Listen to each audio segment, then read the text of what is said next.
ಬೆಂಗಳೂರಿನ national college ಆವರಣದಲ್ಲಿ ಈಗ ಆಧುನಿಕತೆಯ ಗಾಳಿ ಬೀಸ್ತಾ ಇದೆ. ಸುಮಾರು 50 ವರ್ಷಗಳ ಇತಿಹಾಸವುಳ್ಳ ಈ ಕಾಲೇಜಿನಲ್ಲಿ 60,000 ಚದರಡಿಯ ಬೃಹತ್ ಕಟ್ಟಡಕ್ಕೆ ಹೊಸ ಮೆರುಗು ಸಿಗಲಿದೆ. ಒಳವಿನ್ಯಾಸ ವಿದ್ಯಾರ್ಥಿ ಸ್ನೇಹಿಯಾಗಿದ್ದು ಕಾರಿಡಾರ್ನಲ್ಲಾಗಲಿ ಕೊಠಡಿಗಳಲ್ಲಾಗಲಿ ಫ್ಯಾನು ಲೈಟಿನ ಅವಶ್ಯಕತೆಯೇ ಇಲ್ಲ. ನೈಸರ್ಗಿಕವಾಗಿಯೇ ಇಲ್ಲಿ ಗಾಳಿ ಬೆಳಕು ಬೀಳುತ್ತೆ. ಅಂತಾರಾಷ್ಟ್ರೀಯ ಮಟ್ಟದ ಡೆಸ್ಕ್ಗಳು, ತಂತ್ರಜ್ಞಾನ ಆಧಾರಿತ ಪೋಡಿಯಂ ಗಮನ ಸೆಳೆಯುತ್ತವೆ. ಇಂಥದ್ದೊಂದು ಕಾಲೇಜಿನ ಕನಸು ಕಂಡವರು ಮೈಯಾಸ್ ಗ್ರೂಪ್ನ ಮಾಲೀಕ ಡಾಕ್ಟರ್ ಪಿ ಸದಾನಂದ ಮಯ್ಯ. ಕೇವಲ 1 ವರ್ಷ ಈ ನ್ಯಾಷನಲ್ ಕಾಲೇಜಿನ ವಿದ್ಯಾರ್ಥಿಯಾಗಿದ್ದ ಮಯ್ಯ ಅವರು ಇದೀಗ ಕೋಟ್ಯಾಂತರ ರೂಪಾಯಿ ಖರ್ಚು ಮಾಡಿ ಸಂಪೂರ್ಣವಾಗಿ ಈ ಕಟ್ಟಡ ನಿರ್ಮಿಸಿಕೊಡುವಂತಹ ಹೊಣೆ ಹೊತ್ತುಕೊಂಡಿದ್ದಾರೆ.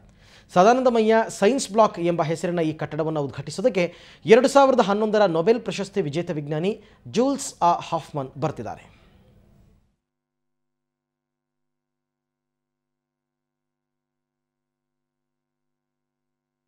ನಿಮಗೆ ಮೋಸ್ಟ್ ಮಾಡರ್ನ್ ಕಾಲೇಜ್ ಅಂದರೆ ನಿಮಗೆ ಈಗಿನ ಕಾಲದಲ್ಲಿ ಎಷ್ಟು ಜಾಗ ಎಲ್ಲೂ ಸಿಗೋದೂ ಇಲ್ಲ. ಪ್ಲಸ್ ನಿಮಗೆ ನಾವು ಹೇಳಿದ ಏನಂತಂದರೆ ಅವರು ಮುಂದೇನೂ ಈ ಥರದ ಕಾಲೇಜುಗಳಲ್ಲಿ ಬೆಳಕು ಮತ್ತು ಇದ್ರದ್ದು ಎಲ್ಲ ಕಡೆ ಪ್ರಾಬ್ಲಮ್ ಇದೆ. ಡೇ ಟೈಮ್ನಲ್ಲಿ ಲೈಟ್ಸ್ ನಿಮಗೆ ಹಾಕಿದ್ರೆ ಕಾಲೇಜ್ ನಡೆಸಬೇಕು, ಆ ಥರದ್ದು ಇಲ್ಲಿ ಕ್ರಿಯೇಟ್ ಮಾಡಿದ್ವಿ. ಮತ್ತು ಗಾಳಿ ಬೆಳಕು ಮತ್ತು ಏನೇನು ಫೆಸಿಲಿಟೀಸ್ ಬೇಕು ಎಂಟೈರ್ ನಿಮಗೆ ಕಾಲೇಜನ್ನು ವೈಫೈ ಮಾಡಿದ್ದೀವಿ. ಪ್ಲಸ್ ಮತ್ತು ನಿಮಗೆ ಸ್ಕ್ರೀನಿಂಗ್ ಎಲ್ಲದಕ್ಕೂ ನಿಮಗೆ ಇವಾಗಲೇ ರೆಡಿ ಮಾಡಿ ಕೊಟ್ಬಿಟ್ಟಿದ್ದೀವಿ. ಮತ್ತು ನಿಮಗೆ ಲೈಬ್ರರಿನೂ ಅಷ್ಟೇ ಫುಲ್ ಸ್ಕೇಲ್ ಲೈಬ್ರರಿ ನಿಮಗೆ ರೆಡಿ ಮಾಡಿ ಕೊಟ್ಟಿದ್ದೀವಿ. ಮತ್ತು ತುಂಬ ಸ್ಪೇಸಿಯಸ್ ಆಗಿದೆ ಅಂದರೆ ಆಲ್ಮೋಸ್ಟ್. ಓಕೆ, ಬನ್ನಿ ಬಗ್ಗೆ ಹೆಚ್ಚಿನ ಮಾಹಿತಿ ಪಡೆಯೋಣ. ಎಷ್ಟು ಅತ್ಯಾಧುನಿಕವಾಗಿದೆ ಈ ಕಾಲೇಜು ಅಂತ ತಿಳ್ಕೊಳ್ಳೋಣ ನಮ್ಮ ಪ್ರತಿನಿಧಿ ರಜನಿ ಅವರಿಂದ. ರಜನಿ, ಸೊ ಅಡ್ವಾನ್ಸ್ ಟೆಕ್ನಾಲಜೀಸ್ ಏನೇನು ಕಂಡು ಬರುತ್ತೆ ಈ ಕಾಲೇಜಿನಲ್ಲಿ ಇವಾಗ? ಅರವಿಂದ್, ನಿಜವಾಗ್ಲೂ ಈ ಕಾಲೇಜ್ ನೋಡಿದ್ರೆ ನಮ್ಗೆ ತುಂಬಾ ಆಶ್ಚರ್ಯ ಆಗುತ್ತೆ. ನಿಮ್ಗೆ ಗೊತ್ತಿರ್ಬೋದು, ನ್ಯಾಷನಲ್ ಕಾಲೇಜು ಅತ್ಯಂತ ಚಾರಿತ್ರಿಕ ಹಿನ್ನೆಲೆಯುಳ್ಳ ಕಾಲೇಜು.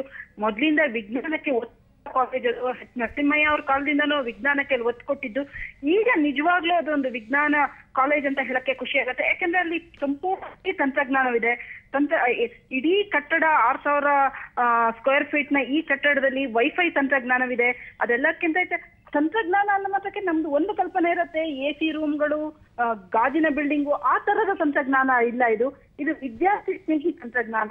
ಅಂದ್ರೆ ನಾವು ಒಳಗಡೆ ಕ್ಲಾಸ್ ರೂಮಿಗೆ ಹೋದಾಗ ಗೊತ್ತಾಗತ್ತೆ ಅಲ್ಲಿ ಗಾಳಿ ಬೆಳಕು ಹೇಗಿದೆ, ಎಷ್ಟರ ಮಟ್ಟಿಗೆ ನ್ಯಾಚುರಲ್ ಗಾಳಿ ಬೆಳಕು ಒಳಗಡೆ ಇದೆ ಅಂತ. ಇದಲ್ಲದೆ ಒಳಗಡೆ ನಾವು ನೋಡ್ಬೋದು, ಅಲ್ಲಿ ಆ ಪೋಡಿಯಂ ನೋಡಿದ್ರೆ ಗೊತ್ತಾಗತ್ತೆ ನಮ್ಗೆ. ಮಾಮೂಲಿ ಒಂದು ಸಾಂಪ್ರದಾಯಿಕ ಶಾಲೆಗೂ ಈ ಶಾಲೆಗೂ ಏನ್ ವ್ಯತ್ಯಾಸ ಅಂದ್ರೆ ಆ ಪೋಡಿಯಂ ಅಲ್ಲೇ ಇದು ಗೊತ್ತಾಗತ್ತೆ, ಸ್ಪೀಕರ್ ಇದೆ, ಪ್ರೊಜೆಕ್ಟರ್ ಇದೆ, 3 ಟೈಪ್ಸ್ ಆಫ್ ಬೋರ್ಡ್ ಇದೆ, black board. Okay Rajani, thank you ತಮ್ಮೆಲ್ಲ ಮಾಹಿತಿಗಾಗಿ.